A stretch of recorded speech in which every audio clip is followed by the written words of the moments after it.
Alison from Monaco Government Tourism Bureau, welcome to Business Events TV. Thank you. Tell me, is it Monaco or Monaco? It sounds like there must have been a biscuit or something in Australia called Monaco many years ago. Yes, it was. And that's what people like to call it here, but over there they call it Monaco. So, for the record, it's Monaco. Thank you. Tell me what's happening in Monaco. Oh, it's a calendar of events throughout the year. There's always something happening in Monaco, no matter what time of the year you go. What have you got coming up? Well, everybody knows about the Grand Prix that happens in May, one of the most famous events in the calendar. It's the end of May, but this year, for the first year, we'll have the electric car Grand Prix, which will run on exactly the same track. Is it that hybrid thing where they don't make a noise? That's the one, yes. They should put some of the noise factor in there, go vroom, but it's silent. Sounds like it's going to be lots of fun.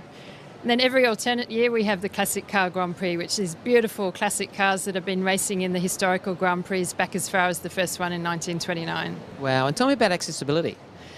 Fantastic access. I'm not supposed to be advertising for them, but we actually love Emirates because they fly direct from Dubai into Nice.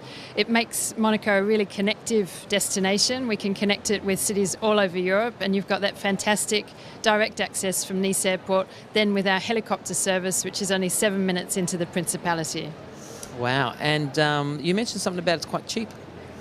Well, I wouldn't say cheap. I'd say it's affordable.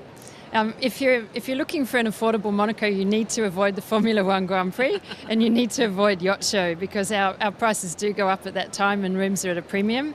But the rest of the year, we probably sit with a price point around about 30% cheaper than London or Paris. So it is value for money. Helicopter as well, people say, wow, that's going to be too expensive out of my budget. But for about €130 per person, you can have a seat in a helicopter shuttle service which operates every half hour between Nice Airport and Monaco Heliport. It's a door-to-door service. It takes you from the heliport directly to your hotel.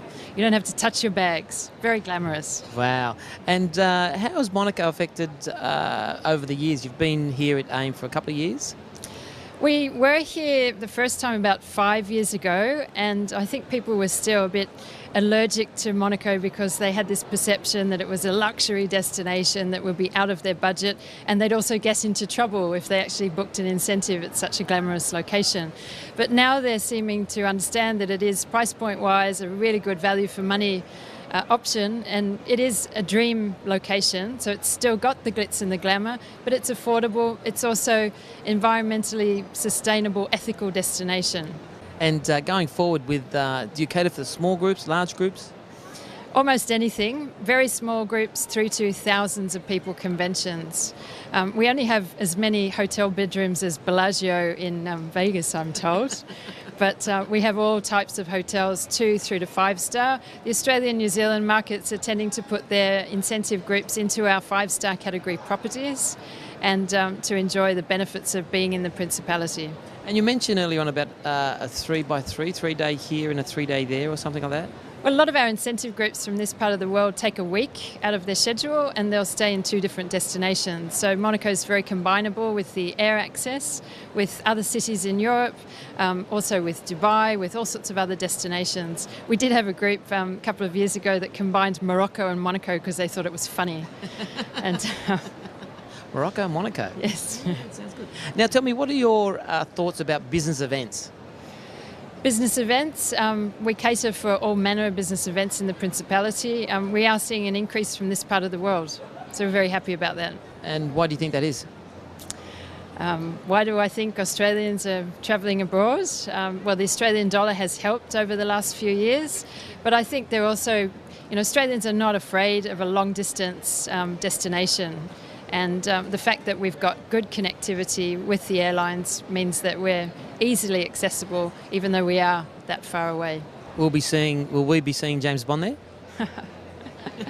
You can certainly go to a lot of the places that have been used in the James Bond movies. The Grand Casino is a must on everybody's list from this part of the world. They all want to go.